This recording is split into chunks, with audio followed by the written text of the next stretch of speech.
बिस्मिल्लाहिर्रहमानिर्रहीम। अस्सलाम वालेकुम नाज़रीन, हज़रत यूसुफ़ अलैहिस्सलाम को ज़ुलेखा ने किस तरह अपनी तरफ माइल करने की नाकाम कोशिश की, आपने जेल क्यों काटी, यही हमारी आज की वीडियो का मौजू होगा। तो प्लीज़ वीडियो लाइक और चैनल सब्सक्राइब कर दें।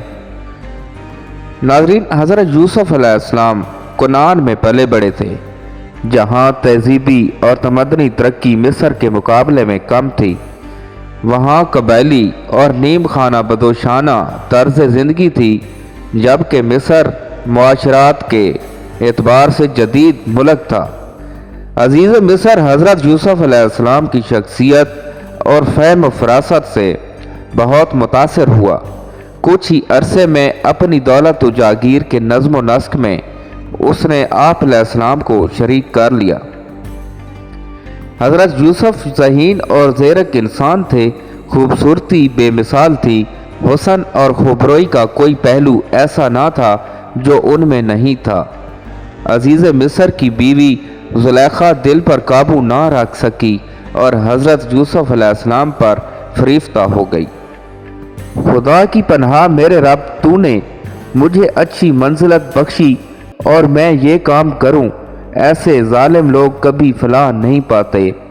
ये रवायत भी मिलती है कि अजीज़ मिस्र शाही खजाना का अफसर आला था।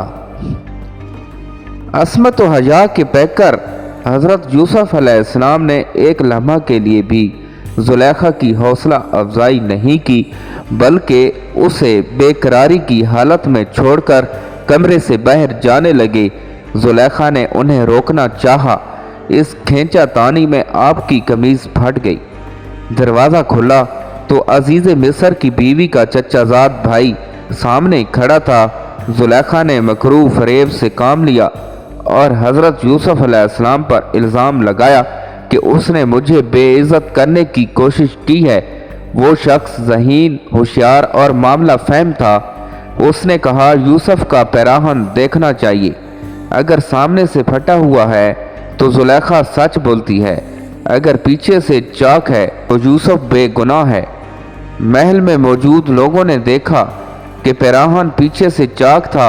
अजीज़ मिस्र को इस बात का इल्म हुआ तो उसने मामला रफा दफा कर दिया, लेकिन किसी न किसी तरह ये बात पूरे ख़ानदान में फैल गई। इमराओ रोसा की बेगमात ने ज़ुलेखा को तान तशनी की और उससे कहा, तू कैसी औरत है कि अजीज़ मिस्र की बीवी होकर एक ग़ुलाम पर आशिक हो गई। ज़ुलेखा ने एक दावत का एहतमाम किया, तवाज़ो के लिए फल रखे गए। मेहमानों ने छुरी से फल काटने चाहे तो ऐन उसी वक्त हज़रत यूसुफ़ अलैहिस्सलाम को करीब से गुजारा गया। हुस्न व जमाल का मुजस्मा और मर्दाना वजाहत के पैकर हज़रत यूसुफ़ अलैहिस्सलाम पर जब औरतों की निगाह पड़ी तो वो हवास बख्ता हो गई और उन्होंने फलों के साथ अपनी उंगलियां काट लीं। अजीज़ मिस्र की बीवी ने कहा, ये है वो शख्स जिसके बारे में तुम मुझे बुरा कहती थी। बेशक मैंने उसे अपनी तरफ माइल करने की कोशिश की थी, मगर ये बच निकला। अगर अब भी मेरा कहना नहीं मानेगा तो कैद कर दिया जाएगा और बहुत परेशान होगा। ज़ुलेखा की तरफ से बुराई की तरगीब और बात पूरी ना होने की सूरत में कैद कर देने की धमकी सुनकर हज़रत यूसुफ़ अलैहिस्सलाम ने अल्लाह रब्बुल इज़्ज़त को मदद के लिए पुकारा। ऐ मेरे रब, मुझे कैद मंजूर है, ये निस्बत उसके वो काम करूं जो ये लोग मुझसे चाहते हैं, और अगर तूने उनकी चालों को मुझसे दूर नहीं किया तो मैं उनके दाम में फंस जाऊंगा और जहलों में शामिल हो जाऊंगा। पहले सिर्फ ज़ुलेखा ही आप पर आशिक थी। उस वाक़या के बाद तबका रोसा की अक्सर औरतें आप अलैहिस्सलाम के हुस्न पर फरीफ्ता हो गईं। हज़रत यूसुफ़ अलैहिस्सलाम रास्त रवी और इफ़्फ़त व असमत कायम रखने के लिए इम्तहान से गुज़र रहे थे। बिल आखिर तरह तरह के इल्ज़ामात लगाकर आपको पाबंद सलासिल कर दिया गया। उस वक्त हज़रत यूसुफ़ अलैहिस्सलाम की उम्र 20 या 21 बरस थी। حضرت یوسف علیہ السلام کی نیکوکاری اور پاکیزہ سیرت کے چرچے پہلے ہی جیل خانہ میں پہنچ چکے تھے۔ آپ کے اخلاق، پرہیزگاری اور نیک اعمال کے سبب قیدی اور حکام آپ کا احترام کرتے تھے۔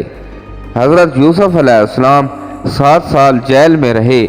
قید کے دوران آپ قیدیوں کو وحدانیت کی راہ اختیار کرنے کی دعوت دیتے تھے، نیک عمل کی تلقین اور برائیوں سے بچنے کی نصیحت کرتے تھے۔ اے جیل کے رفیقو، الگ الگ کئی معبودوں سے ایک اللہ بہتر ہے۔ اللہ زبردست حکمت والا ہے، عبادت کے لائق اس کے سوا کوئی نہیں ہے، مگر نام رکھ لیے ہیں تم نے اور تمہارے باپ دادا نے، نہیں اتاری اللہ نے ان کی کوئی سند، حکومت نہیں ہے کسی کے سوائے اللہ کے۔ اس نے فرما دیا کہ نہ پوجو مگر اس کو، یہی ہے سیدھی راہ، بہت لوگ نہیں جانتے۔ 2 قیدیوں نے خواب دیکھے، ایک بادشاہ کا ساقی اور دوسرا باورچی تھا، اور وہ بادشاہ کو زہر سے ہلاک کرنے کی سازش میں پکڑے گئے تھے۔ دونوں نے حضرت یوسف کو اپنے اپنے خواب سنائے۔ ایک نے بتایا، میں نے خواب میں دیکھا ہے کہ انگور نچوڑ رہا ہوں۔ دوسرے نے کہا، میں نے دیکھا کہ سر پر روٹی اٹھائے ہوئے ہوں اور پرندے اسے کھا رہے ہیں۔ حضرت یوسف علیہ السلام نے تعبیر بتائی کہ انگور نچوڑنے والا بری ہو جائے گا اور اسے پھر ساقی گری سونپ دی جائے گی، اور دوسرا سولی پر چڑھا دیا جائے گا اور اس کا گوشت مردار جانور کھائیں گے۔ حضرت یوسف علیہ السلام کے قصے میں تیسرا خواب بادشاہ مصر ملک الریان کا ہے۔ بادشاہ نے درباریوں کو جمع کر کے کہا، میں نے خواب دیکھا ہے کہ 7 موٹی گائیں ہیں، انہیں 7 دبلی گائیں نگل رہی ہیں، اور 7 بالیں ہری ہیں اور 7 بالیں سوکھی۔ بادشاہ کے دربار میں ماہرین نے اس خواب کو بادشاہ کی پریشانی خیالی قرار دے دیا، لیکن بادشاہ کو اطمینان نہیں ہوا اور وہ ہر وقت پریشان رہنے لگا۔ بادشاہ کو پریشان دیکھ کر ساقی کو اپنا خواب اور اس کی تعبیر یاد آ گئی۔ اس نے حضرت یوسف علیہ السلام کے علم اور حکمت سے بادشاہ کو آگاہ کیا۔ بادشاہ نے اسے خواب کی تعبیر معلوم کرنے کے لیے حضرت یوسف علیہ السلام کے پاس بھیجا۔ حضرت یوسف علیہ السلام نے خواب کی تعبیر یہ بتائی کہ 7 سال تک تم لگاتار کھیتی کرتے رہو گے۔ ان 7 سالوں میں غلے میں خوب فراوانی ہوگی، اور اس کے بعد 7 سال بہت مصیبت کے آئیں گے اور سخت قحط پڑ جائے گا، ایک دانہ بھی نہیں اگے گا۔ ان 7 سالوں میں وہی غلہ کام آئے گا جو پہلے 7 سالوں میں ذخیرہ کیا گیا ہوگا۔ خواب میں مستقبل بینی اور حضرت یوسف علیہ السلام کی بیان کردہ تعبیر سے بادشاہ بے حد متاثر ہوا۔ اس نے حضرت یوسف علیہ السلام کو رہا کر کے دربار میں حاضر کرنے کا حکم دیا، لیکن حضرت یوسف علیہ السلام نے رہا ہونے سے انکار کر دیا اور مطالبہ کیا کہ اس سے الزام کی تحقیق کی جائے جس کے تحت وہ قید کیے گئے تھے۔ بادشاہ کو یقین ہو گیا کہ قیدی صاحب حکمت بزرگ ہے اور یہ برگزیدہ شخص یقیناً بے گناہ ہے، ورنہ الزام کی تحقیق کا مطالبہ نہ کرتا اور جیل سے باہر بخوشی آ جاتا۔ شاہ مصر نے تحقیقات کا حکم دے دیا۔ تحقیقات کے نتیجے میں حضرت یوسف علیہ السلام بے گناہ ثابت ہوئے۔